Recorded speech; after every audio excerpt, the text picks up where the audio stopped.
کچھ بات کر لیتے ہیں۔ پیپلز بس سروس شروع کرنے کا اعلان کر دیا گیا ہے۔ سماجی رابطوں کی ویب سائٹ ٹویٹر پر جاری پیغام میں وزیر ٹرانسپورٹ سندھ شرجیل انعام میمن نے پیر سے کراچی میں پیپلز بس سروس شروع کرنے کا باقاعدہ اعلان کر دیا ہے۔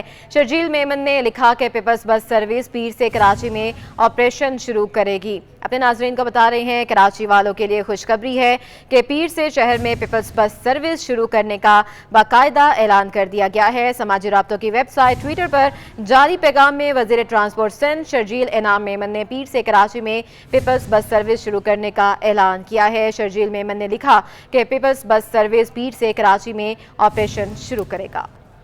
پیپلز بس سروس منصوبہ 250 بسوں پر مشتمل ہے، جن میں 240 کراچی کے 7 روٹس پر جبکہ 10 بسیں لاڑکانہ کے ایک روٹ پر چلائی جائیں گی۔ آپ کو بتا رہے ہیں کہ پیپلز بس سروس منصوبہ 250 بسوں پر مشتمل ہے۔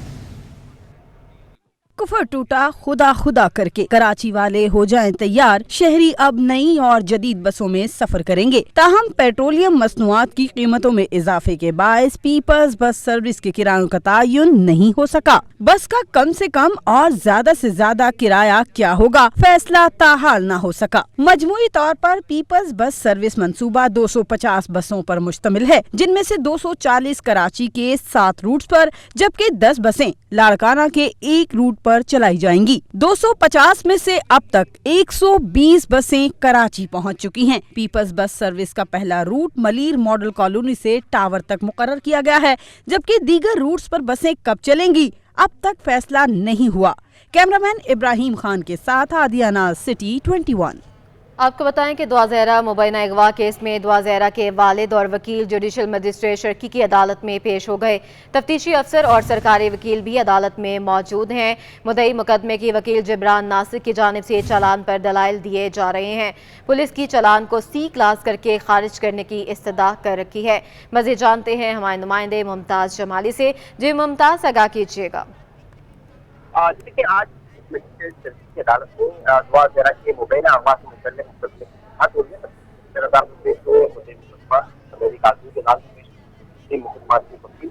کی عدالت میں پیش ہوئے۔ ناصر کی جانب سے چالان پر جو ہے وہ دلائل دیے جا رہے ہیں اور ساتھ ہی ساتھ ان کا جو ہے چالان سے متعلق اور کل سپریم کورٹ میں درخواست دی ہے اور وہ حکم نامہ بھی عدالت میں پڑھ کر سنایا ہے۔ مقدمہ کے وکیل جبران ناصر نے عدالت میں یہ موقف اختیار کیا ہے کہ چالان کا پورا انحصار صرف 2 باتوں پر ہے۔ چالان کے انحصار اس بات پر ہے کہ بچی کی عمر 17 سال ہے، جبکہ دوسری بات کا انحصار دعا زہرا کے بیان پر ہے۔ ان کا مزید یہ بھی کہنا ہے کہ سپریم کورٹ میں انہوں نے جو ہے بچی کو شیلٹر ہوم بھیجنے سے متعلق اور میڈیکل بورڈ تشکیل دینے سے متعلق جو ہے ایک درخواست دائر کی ہے، جس پر جبران ناصر نے عدالت میں سپریم کورٹ کا آرڈر بھی جو ہے پڑھ کر سنا ہے۔ وکیل مدعی مقدمہ نے یہ بھی کہا ہے کہ ہم نے کل عمر کے تعین کے حوالے سے سیکرٹریٹ کو درخواست کی ہے۔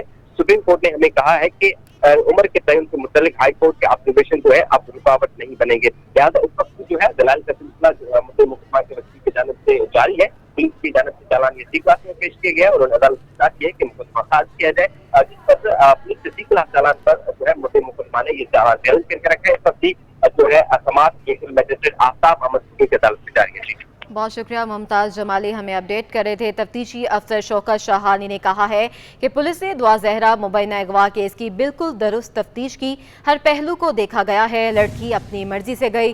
سپریم کورٹ کے حکم کی کاپی سامنے آنے کے بعد مزید جائزہ لیا جائے گا۔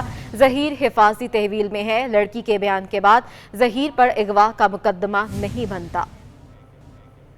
یہ ابھی ہائی کورٹ سپریم کورٹ کا ہمیں جب تک کیوں کاپی نہیں ملتی ہے تو انہوں نے ودڈرا کیا ہے اپنا وکیل نے، تو کل ہم نے کوشش کی نہیں، پولیس نے صحیح تفتیش کی ہے۔ وہ ابھی پولیس سے تو دیکھے نا 2 پارٹیاں ہیں، کوئی نہ کوئی جس کے حق میں فیصلہ جاتا ہے کورٹ کا وہ خوش ہوتے ہیں، جس کے حق میں نہیں جاتا ہے وہ مایوس ہوتے ہیں۔ تو پولیس نے تو اگر نئی انویسٹیگیشن صحیح کی تو پھر سپریم کورٹ جو ہے نا ابھی ہوگا 11 ساڑھے 11 بجے کا ٹائم۔ ہم نے ظہیر کو شامل تفتیش نہیں کیا، ہم نے حفاظتی تحویل میں لیا کیونکہ 164 ان کا 17/4 کو ہوا ہے، تو کوئی